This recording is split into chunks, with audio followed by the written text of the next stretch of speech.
सम्यक् प्रणम्य जिन पादयुगं युगादा वालम्बनं भवजले पतितां जनानां यशंसुतः सकलवाङ्मयतात्त्वबोधा दुद्बुद्धिबुद्धिपटुभिः सुरलोकनाथैः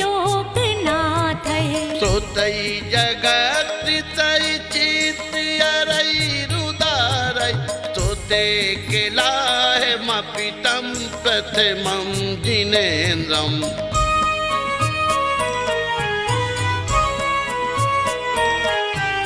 बुद्ध्या विनापि विबुधार्चितपादपीठ स्तोतुं समोद्यते मतिर्विगतित्रपोऽहम् वालं विहाय जल संस्थितिमिन्दुबिम्बे मन्याकैच्छति जनाशय सा गृहीतुम् वक्तुं गुणान् गुणसमुद्र शशाङ्ककान्तान् हस्ते क्षमः सुरगुरु प्रतिमोऽपि बुद्ध्या कल्पान्तिकाले पविनोदति नागचक्रं को वा तरीतुमलमम्बुनिधिं भुजाभ्याम्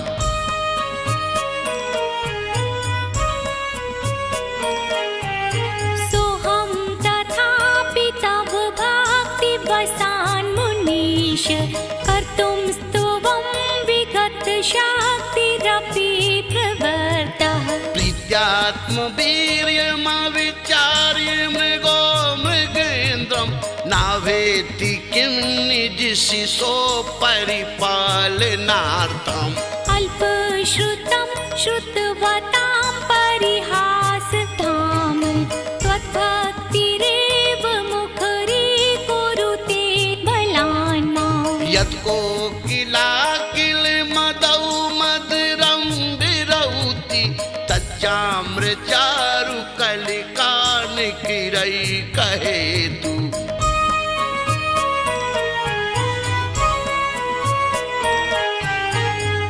त्वत्संस्तुवेन भवसन्ततिसान्निबद्धं पापं क्षणात् क्षमुपेति शरीरे भाजाम् अक्रान्तिलोकमलिनीलमशीषु मासु सूर्यांशु भिन्नमिव सार्वरमन्दिकारम् मद्वेत्ति नाथ तव संस्तवनं मयेद् माराभ्यते तनुधियापि तव प्रभावात् चेतो हरे सति सतां नलिनी दलेषु मुक्ता फलद्युतिमुपैति ननूदिबिन्दु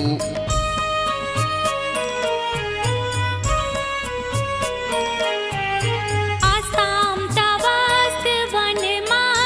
समस्तदोषं त्वत्सङ्घापि जगतां दुरितानि हन्ति दूरे सहस्रकिरणा कुरुते प्रवैव पद्माकरे सुजलिजान विकासि वाञ्जी नात्यद्भुतं भुवनभूषण भूतनाथ भूतैर्गुणैर्भुवि भवन्तमभीष्टवन्तः तुल्या भवन्ति भवतो ननु तेन किं वा भूत्याश्रितं ययेनात्मसमं करोति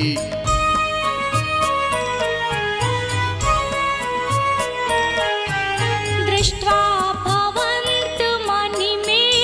विलोकनीयं नान्यत्रितोषमुपयाति जनास्य चक्षु पीत्वा पयाससिकरद्युतिदुग्धसिन्धो क्षारं जलं जलनिधेरसितुं कएचेत् यः शान्तिरागरुचिभिः स्फुरमाणुभिस्त्वं निर्मापिता त्रिभुवने किल लामे भूत तावन्ति एव खलु ते प्रणवा पृथिव्यां यत्ते समानमपि परम नहीं रूप मस्त्री।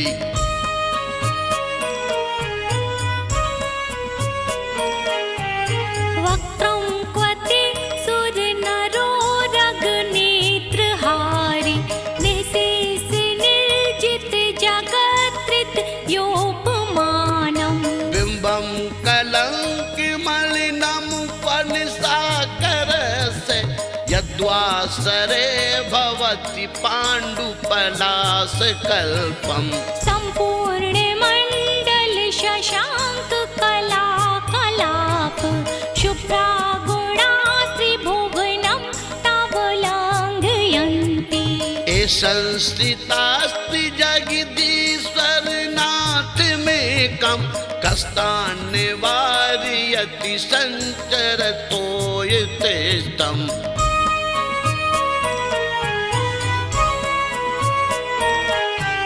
चित्रं किमात्रयति ते त्रिदशाङ्गनाभि नितं मना गपि मनो नाविकारमार्गम्।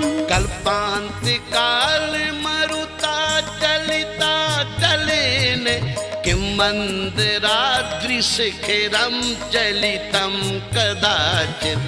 निर्धूमवर्तिरपवर्जित तैलपूरः कृत्स्नं जगात्रयमिदं प्रकटीकरोषि। गम्यो न जातु मरुतां चलिता चलानां दीपोपरस्वमसि नाति जगत्प्रकाशः।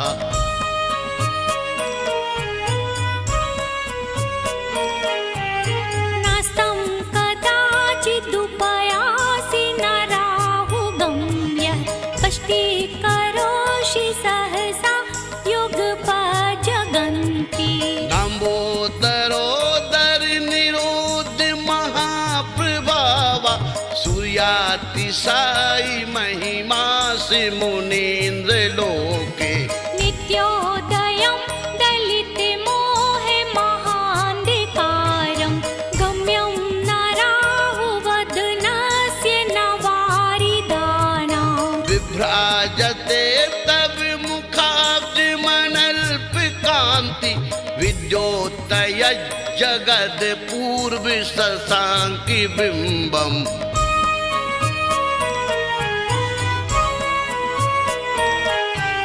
किं सर्वरीषु शशिनानि विवस्वता वा युष्मन् मुखेन्दुदलितेषु तमसुनाथ। निष्पन्नशालि वनशालिनि जीवलोके कार्यं कियज्जलधरैर्जलभारनम्रैः। ज्ञानं यथा द्विविभाति कृतावकाशं नैवं तथा हरिहरादिषु नायकेषु। तेजस्फुरन्मणिषु याति यथा महत्त्वं नैवं तु काञ्चि सकिले किरणाकुलेऽपि।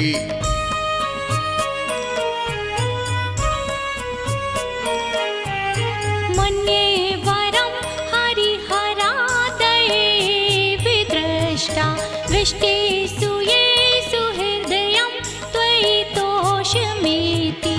किं वीक्षितेन भवता भुवि येन नान्या कश्चिन्मनोहरति नाति भवन्तरेऽपि।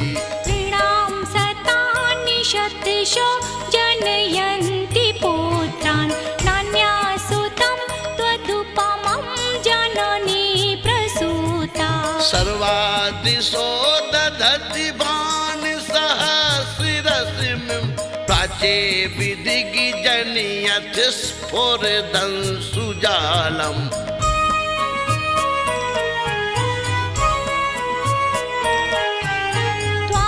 त्वमामनन्ति मुनयः परमं पुमांस मादित्यवर्णममिलं तमसः पुरस्तात्। त्वमेव सम्यग् उपलब्ध अभिजयन्ति मृत्युं नान्यः शिवासि विपदस्य मुनेन्द्रपन्था त्वमव्ययं विभुमचिन्त्यमसङ्ख्यमाद्यं ब्रह्माण्डमीश्वरमनन्तमनाङ्गकेतुं योगीश्वरं विदितयोगिमनेकमेकं ज्ञानस्वरूपममिलं प्रवदन्ति सन्तः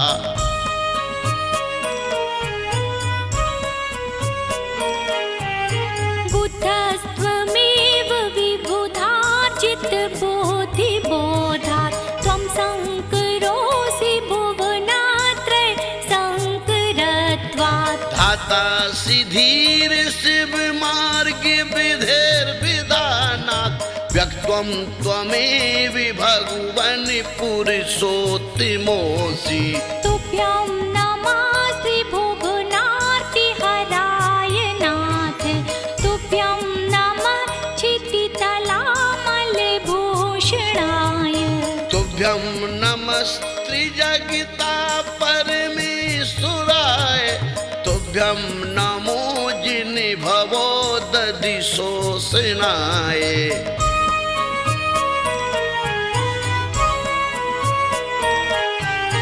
ओ विस्मयोद्वयदिनामे गुणैर्शेषैः त्वं संस्कृतो निर्वकाशितया मुनीश दोषैरुपात् विविधाशैर्जात गर्भै स्वप्नान्तरेऽपि न कदाचिदपीक्षितोऽसि उच्चैर्षोक्तरुसंसृतिमुन्मयोग मा भाति रूपममलं भवतो नितान्तम् स्वष्टोलसत्किरणमस्तितमोऽवितानं बिम्बं रवेर्विपयोधर पार्श्ववर्ति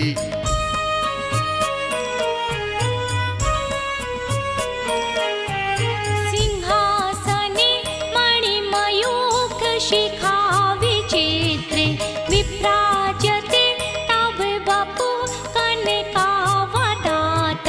बिम्बं वियद्विलसितं सुलतावितानं तुङ्गोदयाद्रिशीर्षि विसहस्रस्मे कुन्दावदात् चलचामरचारुशोभं विभ्राजते तव वपुः कलधौतिकान्तम् उद्यच्छ शाङ्कशुचिनिर्जरवारिधार मुच्चैस्तटं सुरगिरिर्विशातिकौम्बम्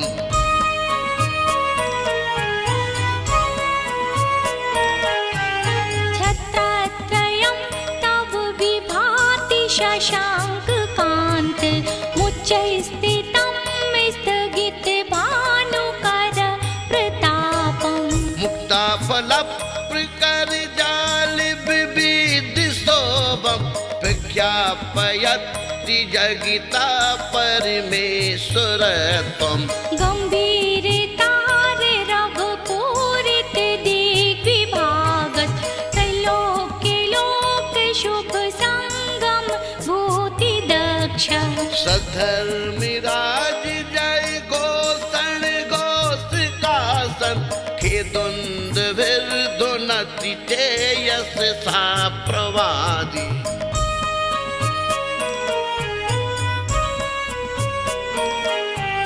मंदार सुंदर नमेरु सुपारिजात संतान काति कुसुमोत्कर वृष्टिरोधा गंधोद बिंद शुभ मंद मरुत प्रपाता दिव्या देवा पतति ते बच शाम तत्रेवा सुपद प्रभावलय भूरि विभाविभोस्ति लोकत्रये द्युतिमतां द्युतिमा क्षिपन्ति दिवाकर निरंतर भूरि संख्या दीप्त्या जयत्यपि निशामपि सौम्य सौम्यम्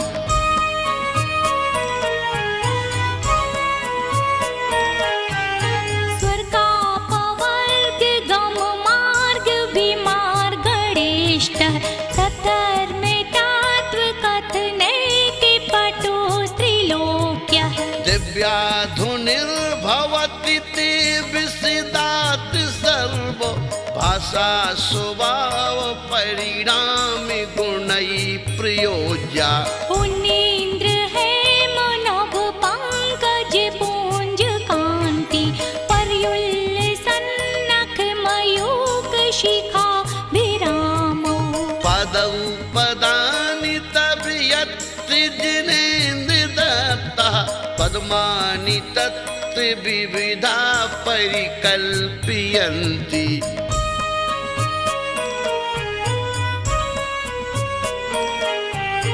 इत्थं यथा तव विभूतिर्भोजनेन्द्र धर्मोपदेशन विधौ न तथा परस्य यदक् प्रभादिनिकृता प्रहितान्कारा तदक् कुतो ग्रहे गणस्य विकासिनोऽपि च्युतन्मदा विलोले कपोले मूल मत भ्रमत भ्रमरनाद विव्राति कोपम् ऐरावता विमुद्यत मा पतन्तं दृष्ट्वा भयं भवति नो भवोदासितानाम्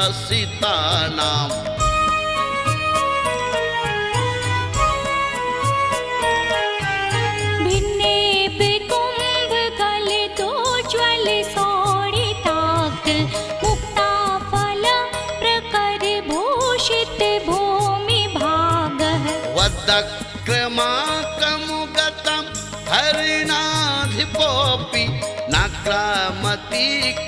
नाक्रामतीक्रमयुगाचल संस्थितं ते कल्पान्ते काल पवनोद्वतमति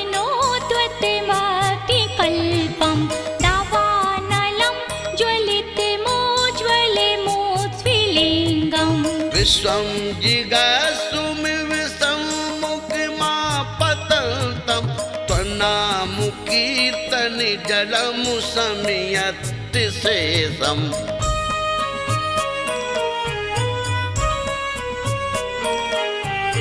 रक्ते क्षणं समद्कोकिलकण्ठनीलं क्रोधोद्वतं फणिनिमुत्फणमापतन्तम् अक्रामतीकमयुगे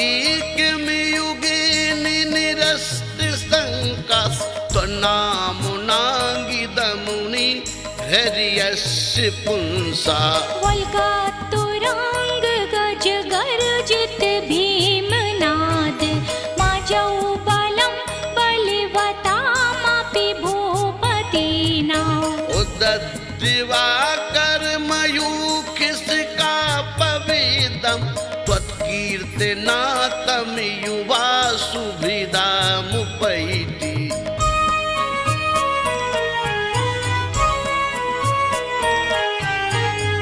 कुन्ताग्रभिन्न गज शोणित वारिवाह वेगावतार तरणातुर योध भीमे युद्धे जयं विजित दुर्जय जीय पक्षास् त्वत्पाद पंकजीवना शैडो लभन्ते अम्भो निधौ क्षुभित भीषण नाक्र चक्र पाठीन पीठ भय दोलवण वाड्वाग्नौ रंगतरंग शिखरस्थित्यान पात्रा त्रासं विहाय भवता स्मराव्रजन्ति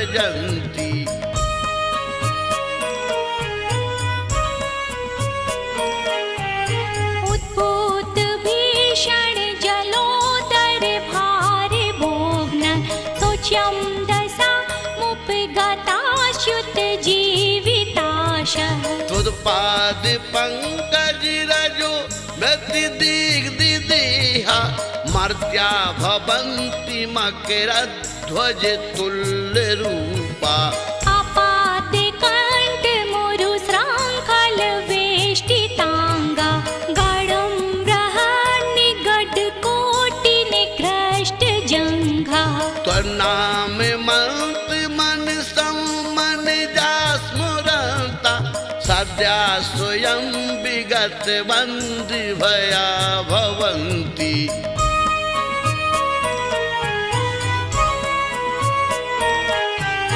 मत्ता द्वीपेन्द्र मृगिराज दवान लाहि संग्रामे वारिधि महोदर बंधनोथम तस्या सुनास्मुपिया भयं भीव यस्तावकंस्तौमिवं मतिमानिधीते स्रोतस्रजं तव जिनेन्द्र गुणैर्निबद्धां भक्त्या मया रुचिर्वर्ण विचित्र पुष्पां धत्ते जनो यैः कण्ठगतामजस्रं तम्मान तुङ्गिमवशासिमुपैति लक्ष्मी तम्मानि तुङ्गमवशा समुपैति लक्ष्मी तम्मान तुङ्गिमवशासिमुपैति लक्ष्मी तम्मान तुङ्गिमवशासिमुपैति लक्ष्मी